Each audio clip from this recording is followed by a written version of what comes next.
All right, we are live, gentlemen. Hello, everybody out there, and welcome to another episode of That Film Podcast. I'm your host, David Weaver, and with me, as usual, is Brian Salazar and James Blunt. This week we're going to be reviewing two films. The first one is A Million Ways to Die in the West, and the second one is going to be our final review of the night, is going to be for Disney's Maleficent.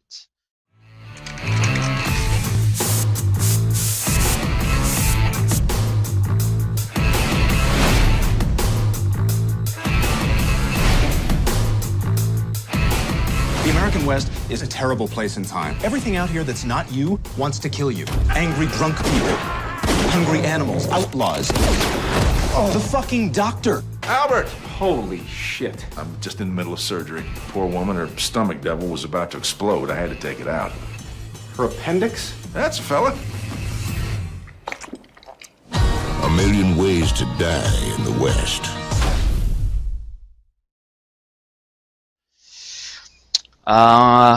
We were kind of unsure about who would lead off first with this one because none of us really have any sort of affiliation with this movie one way or the other. Wait, you're still talking about this? No, we're just now talking about this. James had a couple things to bring up after you left, so. I talked about the Blu-rays you let me borrow. The what? The Blu-rays you let me borrow. All right, what did you talk about? What did you say? Oh, boy. All right, I'll listen to the podcast later. Exactly. That's awesome. But yeah, so I'm gonna lead us off with this one. And I honestly don't have a whole lot to say about this. It's pretty straightforward how I feel about this movie, which is basically this is kind of like a sophomore slump in my eyes. Ted came out and everybody raved and loved it. Of course, there's Seth MacFarlane with the Family Guy series and the popularity of that and whatnot. And Seth MacFarlane, basically, as a voice actor in general, he's kind of thrived. He's done a lot of great voice work out there. But this is his very first film where he's actually in front of the camera himself, and I think he is a very charismatic guy, but I think it was the wrong thing to do to actually have him star in this film.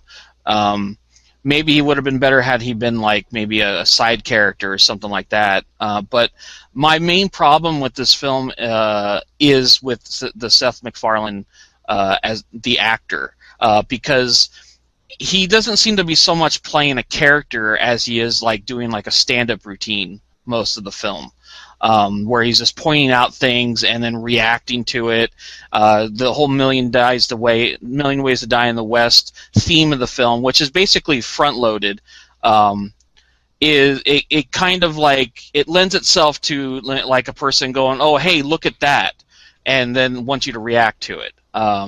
And I don't think it was ever really done justice, in my eyes, anyways. At least what the title promised that this movie was going to have to it. And I got to say also is like this movie, even though it takes place in the West, it's not really a Western.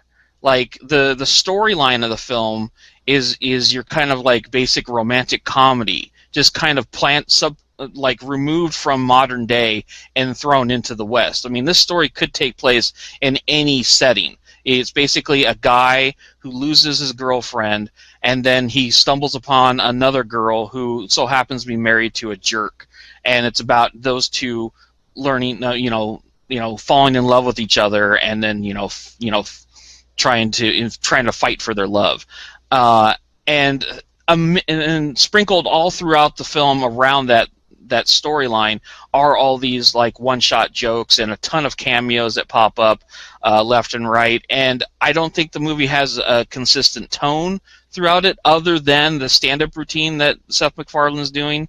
Aside from a few performances, I thought Neil Patrick Harris was pretty funny in the film, and I think he had some of the best moments in the film, especially the scene with him kind of defecating in somebody's hat was pretty inspired. but I in general, I mean, like I said, I'm not the biggest Seth MacFarlane fan, but I did enjoy Ted, even though that film also had its problems. But I think this movie proves that MacFarlane is best behind the camera than he is in front of it. Yeah, I just think this movie was kind of a misfire from the get-go. I honestly don't know what they were trying to accomplish with this, because it just seems to kind of go all over the place with a bunch of subplots that don't really matter much. His friend and the friend's whore girlfriend, and how he's saving himself for her, even though she's having sex with like 5, 10, 15 guys a day. It's funny a couple times, but then after a while the joke gets really kind of tired. The whole film is kind of filled with moments like that. But yeah, I don't know. James, what what did you think of the film? So you ended up saying a lot more about this movie than I think I could have, or I would have. I mean, the bottom line is that I was not that entertained in this movie.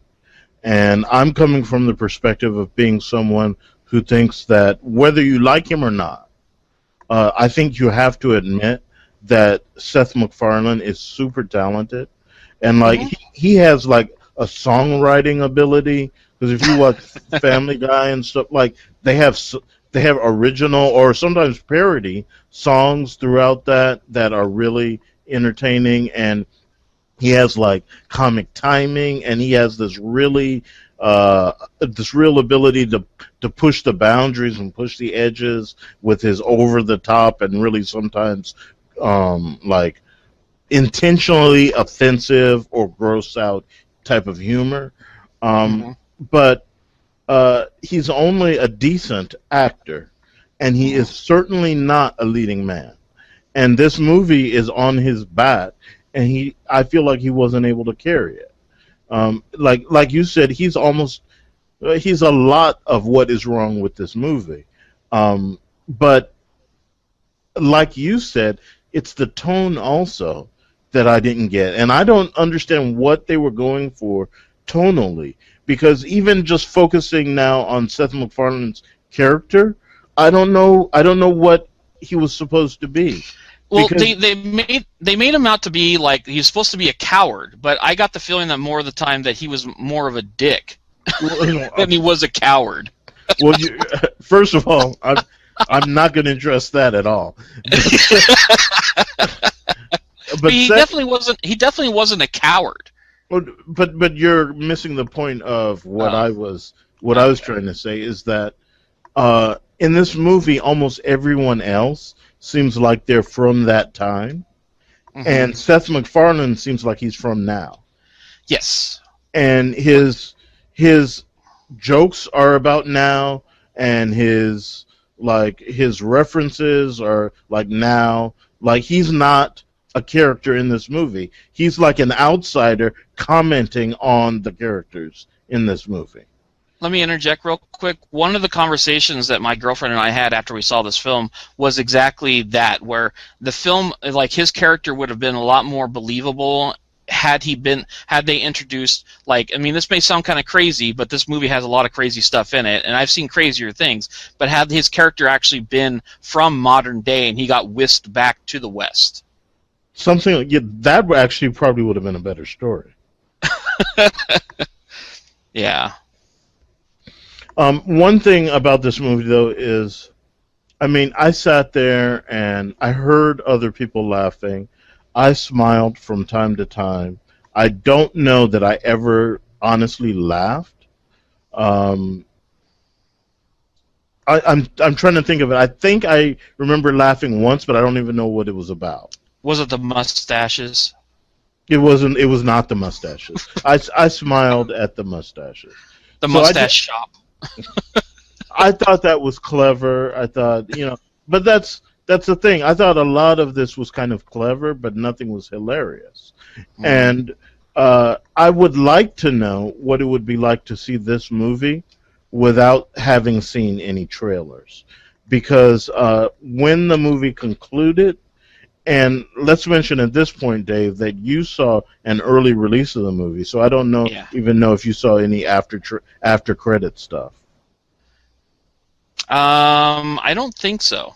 Okay, so there is after credit stuff. So you may not have seen everything. Okay. Okay. And so, but as the movie was concluding and the credits really started rolling, I heard someone behind me say all the best parts were in the trailers, and that is absolutely the case here. Like every really funny moment is in the trailer, so you're not seeing any of the funny moments for the first time. And I wonder what it would have been like to have seen the funny moments at the Well, first time. you heard what I had to say about the movie, and that was my reaction after seeing it without any trailers. I see. Okay. Okay. It didn't change it one bit. I did absolutely find the prostitute girlfriend stuff tiring. um, because it was a one note joke that they kept playing. And it didn't go anywhere. It really didn't. And Yeah. I mean, you kind of glossed over the fact that he wasn't really saving, or he was saving himself for her, but she refused to have sex with him also, even though she was constantly doing vile things with strangers. She refused to have sex with her fiance. And that was really tiring to me. Yeah. And then there was the thing about Seth MacFarlane's parents that I didn't understand any of. Like, they were just these weird people, and like, and then there was Liam Neeson, who was the bad guy in the movie. And the thing is, I know this is a comedy, but he didn't at all seem menacing. Like, he seemed almost like a caricature of a bad guy. And if that's what they were going for, I think it was the wrong decision. And if it wasn't what they were going for, then he didn't hit his performance. He didn't nail it. Because he didn't work for me as the villain in this movie. And you would think Liam Neeson would work as the villain in a Western. But he didn't. He didn't at all. And so I just really was dissatisfied with this movie. I can't even, like, it's not like I'm saying I hated it, or that, it's just that it did nothing for me, and because of that, I can't even say that it's a rental. I think it's a skip it. It's a complete skip because I got nothing from it. And I'm not trying to watch a movie to smile, because I can smile by myself. But there's no real belly laughs in this movie for me, and yeah, I would just recommend that people skip it. And I would probably follow that recommendation. That's kind of where I'm at with it also. McFarlane had a lot of momentum with After Ted, and it's really strange that he followed it up with this. Like, did he? I'm like wondering, like, did he think that, this is his chance to make the thing he actually wants to make, or something? I don't know. But I really think he messed up, and he should have released something or done something a little bit safer. Because on top of this being his first starring role, and not a lot of people not recognizing him, his face or anything like that. On top of that, all that, westerns have a tendency to bomb.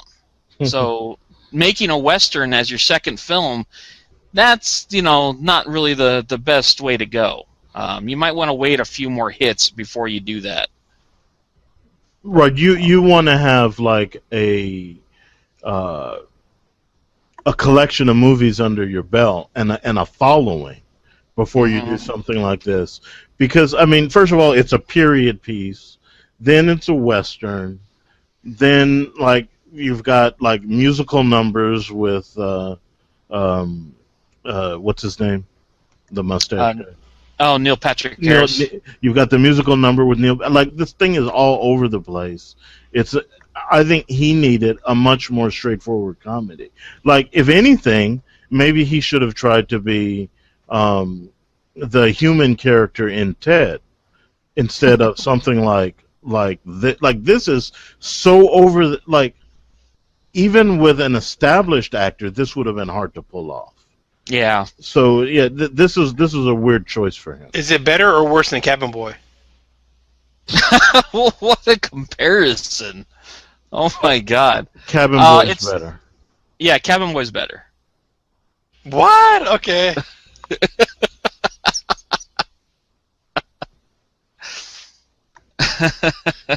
And that should tell you something. Cabin Boy is better than A Million Day Ways to Die in the West. That should be like my entire written review. That's all I'll say in it. It'll be the greatest review of all time. But okay, I think we're done with that. So I think we're safe to move on to. What's that? I said skip it. Skip it.